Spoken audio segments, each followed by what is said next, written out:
ఇవాళ భారతదేశంలో కేవలం 6 నుండి 9% మాత్రమే జనాభా కలిగిన అగ్రకులాలు ఇటు రాష్ట్రాల్లో కానీ కేంద్రంలో కానీ అధికారాన్ని వెలగబెడుతున్నాయి.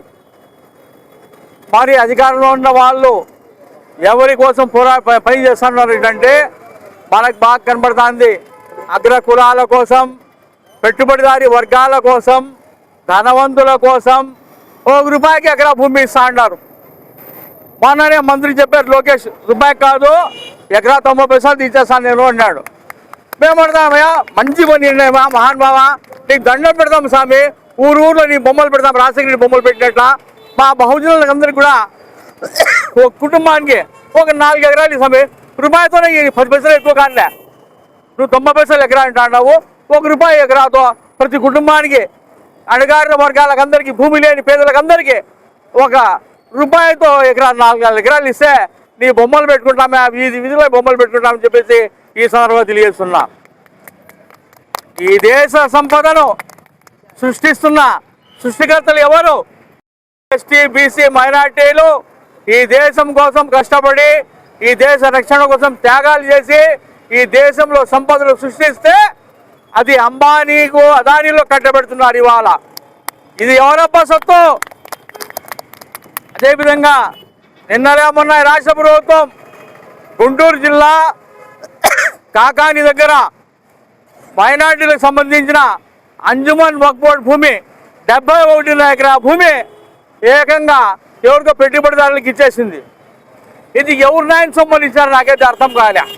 ఇప్పుడు నా జోబులో ఉండే నా సొమ్ము కాబట్టి నేను ఎవరికైనా ఇవ్వచ్చు, లేదంటే మా నాయన సంపాదించి ఇవ్వచ్చు, కానీ ఎవరిదో నాయన సొమ్ము తీసుకుపోయింది ఎట్లా దానం చేశాడో నాకు అర్థం కావడం లేదు.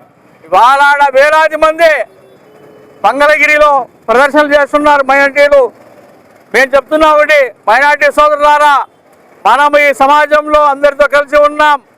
మనకు సపోర్ట్గా ఉండే ఎస్సీ, ఎస్టీ, బీసీ, మైనార్టీ వర్గాలు, ప్రజాస్వామికవాదులు, అభ్యుదయవాదులు, ప్రజాస్వామ్యాన్ని ప్రేమించే వాళ్ళు, రాజ్యాంగం పట్ల గౌరవం కలిగిన వాళ్ళందరితో కూడా మనం కలిసి ఈ దేశంలో జరుగుతుంటే ఈ వినాశకరమైన పరిపాలన అంతమొందించడం కోసం ఉద్యమించకపోతే ఈ దేశం నాశనం తప్పదని, ఈ దేశంలో ఎస్సీ, ఎస్టీ, బీసీ, మైనార్టీల పిల్లలకు భవిష్యత్తు ఉండదని చెప్పేసి ఈ సందర్భంగా తెలియజేస్తున్నా.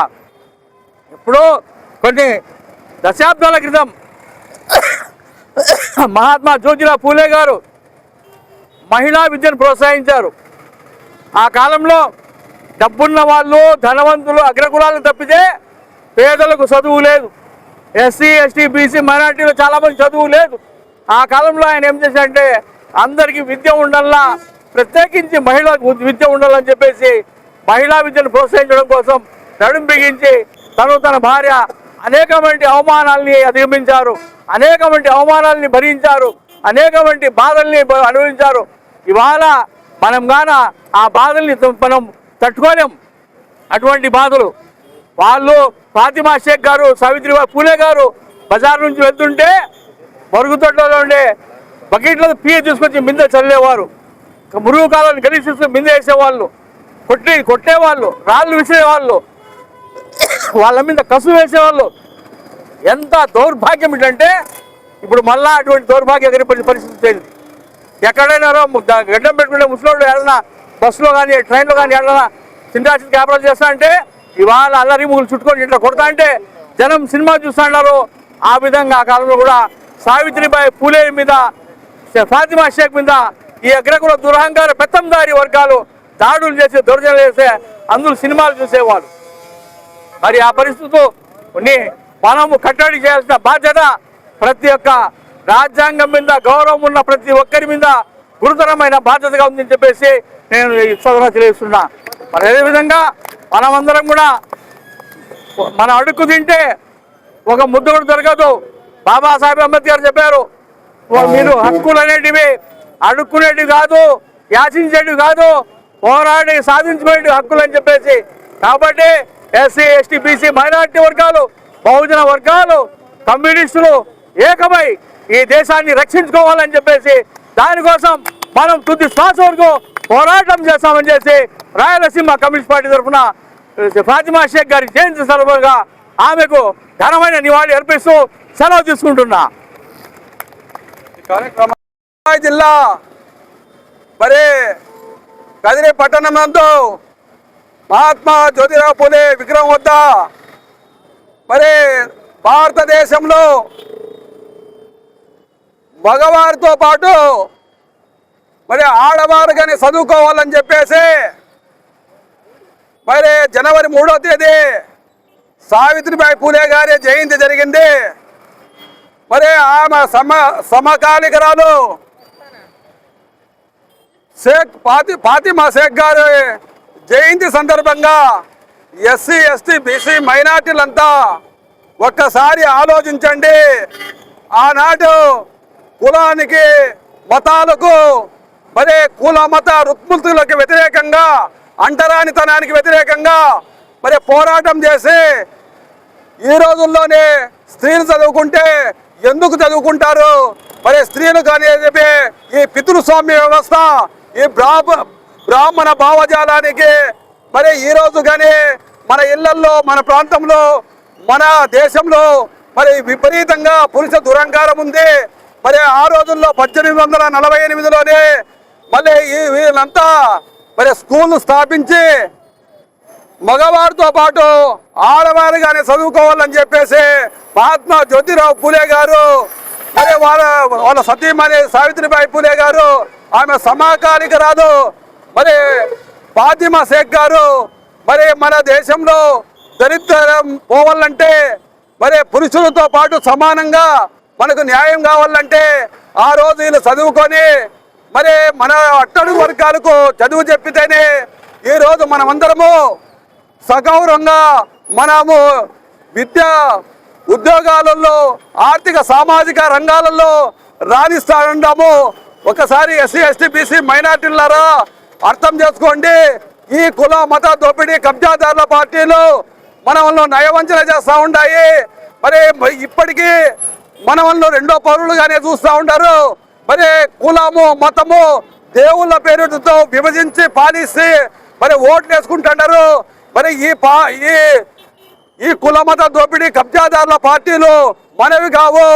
మనకు నిజంగా రాజ్యాధికారం కావాలంటే మరి వామపక్ష పార్టీలు కానీ లేదంటే బహుజన్ సమాజ్ పార్టీ మరి మన్యశ్రీ కాంశీరామ్ గారు ఈ దేశంలో మరి మనకు ఓటు హక్కు కల్పించినటువంటి మహనీయుడు డాక్టర్ బిఆర్ అంబేద్కర్ అయితే మనకు రాజ్యాధికారమే కావాలని చెప్పేసి భారతదేశంలో మరి అతి పెద్ద ఏను గుర్తు పార్టీ బిఎస్పీ బహుజన్ సమాజ్ పార్టీని ఏర్పాటు చేశారు. మరి దానికి మనమంతా ఆదరించి మనకంతా మరి మనము ఈరోజు వాళ్ళు 100కి 10-15 మంది ఉంటే మనకు 100కి 85-86 మంది ఉండే వాళ్ళము పాలించబడుతున్నాము. మరి పాలకులుగా ఎప్పుడు మనం ఎదిగేది మరి మనం ఓటుతోనే సాధ్యమవుతుంది. మరి డాక్టర్ బిఆర్ అంబేద్కర్ గారు మనకు మంచి అవకాశం కల్పించారు. మాస్టర్కి సాధించుకుంటేనే ఈ దేశంలో దరిద్రం పోతుంది. ఈ దేశం గల్లాపెట్టి పైన ఎస్సీ ఎస్టీ బీసీ మైనార్టీల ఆధిపత్యం ఉండల్లా, అగ్రకుల పార్టీల ఆధిపత్యం ఉంటే మనం అట్లే ఉంటాము. కాబట్టి ఇప్పటికైనా ఎస్సీ ఎస్టీ బీసీ మైనార్టీలారా ఆలోచన చేయండి. మరి షేక్ ఫాతిమా గారు కానీ సావిత్రిబాయి పూలే గారు కానీ ఈ దేశం కోసము అనేక ఉద్యమాలు చేశారు. మరి అనేక పోరాటాలు చేసి వాళ్ళు బయటికి వస్తే ఈరోజు ఓటు హక్కు కల్పించినటువంటి వాళ్ళు ఓట్లు వేయాలనుకుంటే ఈరోజు మనకు రాజ్యాంగంలో జై భీమ్ జై భీమ్ జై భీమ్। आज का दिन कदरी के अंदर सत्यसाई जिला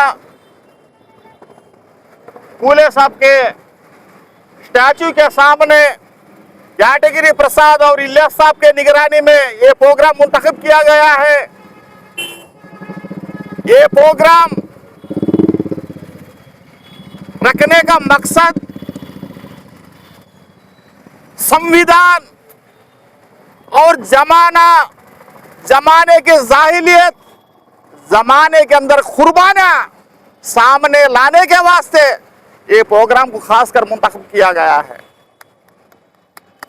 आज के जमाने दौर में आज जितने महान दानिशमंद समझे जाते हैं तो खुद वो लोगों को पता नहीं है ये फूले कौन है, सावित्रीबाई फुले कौन है, फातिमा शेख कौन है? इन्हीं की बदौलत, इन्हीं की कुर्बानियों की बदौलत आज हिंदुस्तान के अंदर ये IAS, ये IPS, ये प्रोफेसर, ये इंजीनियर से हुकूमतें कायम है। सोचने की जरूरत है। बाबा साहेब अंबेडकर ऐसे हालात को नजर रखते हुए दूर सोचने के इंसान थे। वो आने वाले जमाने में ऐसा ही होगा तो उनको खबर थी इस बात की। उन्होंने कुर्बानियां की। मान्यवर कांसीराम साहब ने उनके बात पर लब्बैक कहा। उन्हीं की बात को लेकर मैडम मायावती जी ने लब्बैक कहा। आज बीएसपी पार्टी की बुनियाद जनगणना कुलगणना को लेकर फाइट किया तो हम कामयाब हुए।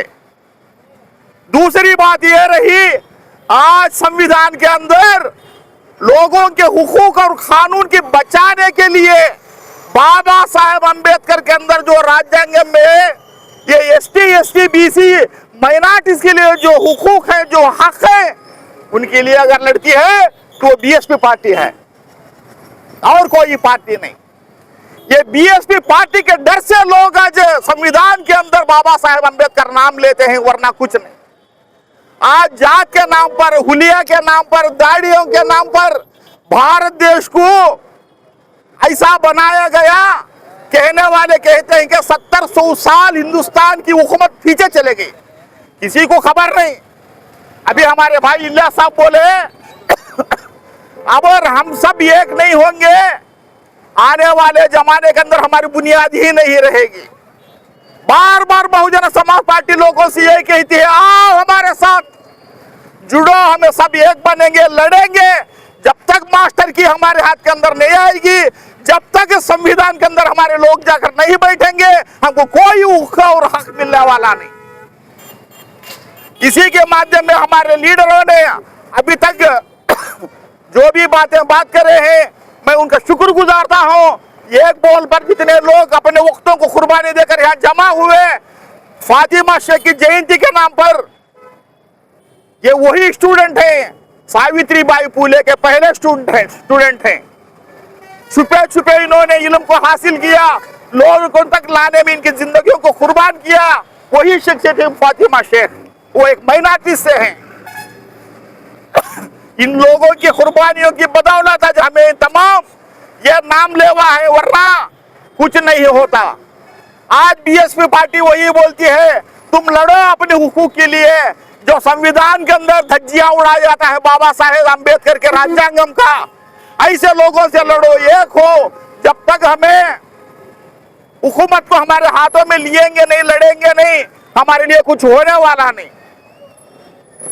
इसी की बुनियाद पर हमारे भाइयों ने अभी तक यादगिरी प्रसाद साहब हो, हमारे इलियास साहब हो, इसी बात के दौरान उन्होंने बहुत अच्छी बात बोले हैं। मैं उनका शुक्र गुजारता हूँ, ये मौका दिए हुए बड़ौदा का शुक्र गुजारता हुआ जय भीम के नाम पर मैं बात को खत्म करता हूँ। जय भीम।